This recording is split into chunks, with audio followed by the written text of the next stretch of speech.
all our January meets are a little more of focal points for what we need to refine and where we're going. Kind of a check to see whether the team's moving in the right direction.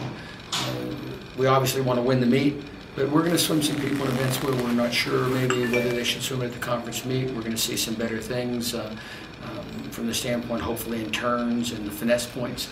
And we're evaluating those as we go through.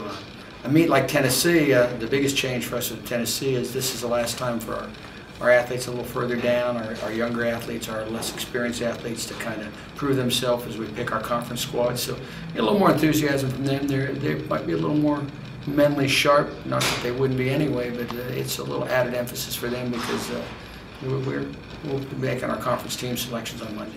Coach, I know we've got the SECs, which will be coming up next, and then after that we'll have the NCAAs.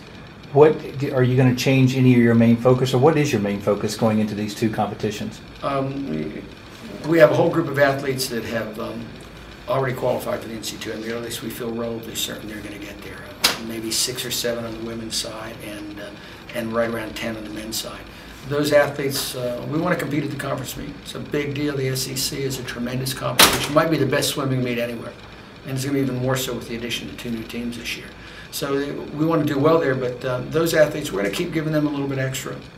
Stay on top of their focus and being great at the NC2A meet. It's always a goal to be as good as we can at the highest level of competition, but we certainly have a team goal at the conference level. The athletes that haven't qualified, they're pretty focused. We'll really reduce their training volume.